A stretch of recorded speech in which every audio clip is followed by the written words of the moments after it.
The biggest wall in world football holds 25,000 people. On May 16, 2020, it held no one. Borussia Dortmund's yellow wall is normally a single roaring organism, a cliff of flags and noise rising behind the south goal. That afternoon, the Bundesliga became the first major league in Europe to play through the pandemic, and the wall stood empty. Players heard their own footsteps. Erling Haaland scored and celebrated in silence. And in that silence, a force that had been quietly deciding football matches for 130 years switched off. Home advantage is real, every league, every era, every continent, but it doesn't come from the players. It never did. Scientists have found where it actually lives. It's not on the pitch. To see how strange that is, go back to the beginning. English league football kicked off in 1888. Within a few seasons, the pattern was carved in stone. In the 1890s, home teams won nearly 65% of their matches. Away teams were tourists. Visiting a hostile ground meant a long train ride, a strange pitch, and a wall of hostile sound. For more than a century, everyone agreed on why. Travel wears players down. Home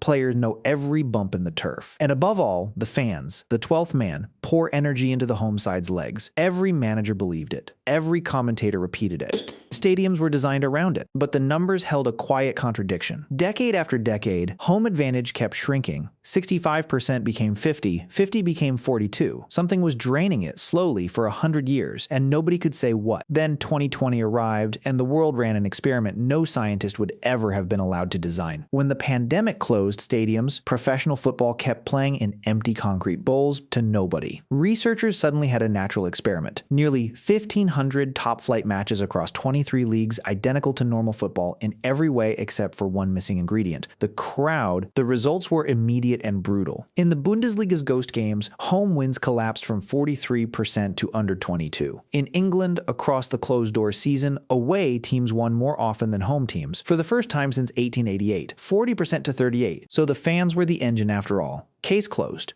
Except for one detail that didn't fit. When researchers measured the players themselves, the goals, the shots, the effort, home players in empty stadiums looked almost the same as before. The thing that changed wasn't wearing a shirt, it was holding a whistle. In 2002, a sports scientist named Alan Neville at the University of Wolverhampton designed a beautifully simple trap. He took a recording of a real Premier League match, Liverpool against Leicester City, and cut it down to 47 tackles. Then he recruited 40 qualified referees and split them in half. Both groups watched exactly the same challenges and judged each one, foul or no foul. One group watched with the roar of the Liverpool crowd in their ears. The other watched in silence. Same tackles, same angles, same rules. If refereeing were objective, the two groups should agree. They didn't. The referees who heard the crowd called 15.5% fewer fouls against the home team. And here's the twist inside the twist. The noise didn't make them punish the away side more. It made them forgive the home side. Every time thousands of Liverpool fans howled at a challenge, something ancient in the referee's brain leaned toward mercy. None of them knew they were doing it. Once you know what to look for, the crowd's fingerprints turn up everywhere, even on the clock itself. In 2005, economists Luis Garicano and Ignacio Palacios Huerta pulled the records of Spanish La Liga and asked a petty,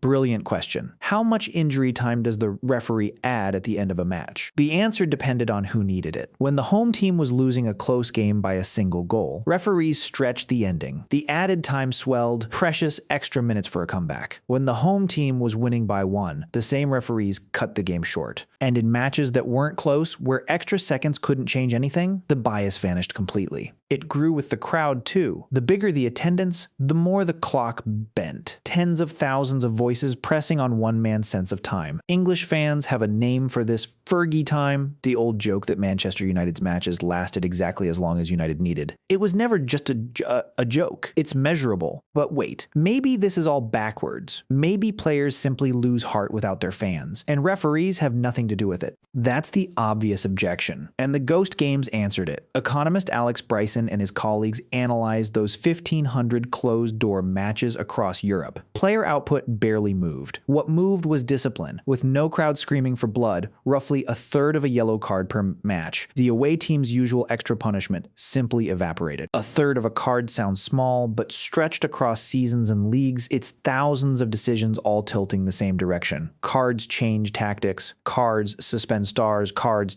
tilt title races. It also solves the 130-year mystery. Why did home advantage shrink from 65% to 42%? Historians point to easier travel and calmer, safer stadiums, and every one of those changes moved the referee a little further from the mob. The latest step is VAR, a second referee sitting in a quiet room, far from the noise. The crowd was never charging the players' batteries. It was pressing on the referee's mind. So why would trained professionals bend like this and never even feel it? In 1951, psychologist Solomon Asch sat volunteers in a room and asked a question a child could answer: which of these three lines matches the first? The trick was that everyone else in the room was an actor, and on cue, the actors gave the same wrong answer. 75% of people denied their own eyes at least once, just to agree with a handful of calm strangers in a quiet room. Now rebuild that experiment at scale. Replace the actors with 50,000 screaming partisans. Replace the line with a blurred tangle of legs at full speed. Give the subject a quarter of a second to decide in public, while the entire stadium screams the answer it wants. That is a referee's job description. Referees aren't corrupt. That's the point. Corruption you can catch and punish. This is something quieter. A human brain built over millions of years to treat the tribe's unanimous voice as truth, doing exactly what it was built to do. You will never referee a World Cup match, but you carry a crowd in your pocket. Every day you make small judgment calls. What's true? What's fair? Who deserves the benefit of the doubt? While 1,000 strangers shout their verdicts in your feed. And if 40 trained referees couldn't hear the noise bending them, it's worth asking quietly how straight your own whistle really is. Home advantage was never the home's. It belonged to the crowd, a force that never kicked a ball, never wore a shirt, and decided a century of football anyway. The yellow wall is full again now. 25,000 voices roaring at every tackle, pressing on one man with a whistle. The fairest matches in football history may have been the ones nobody watched,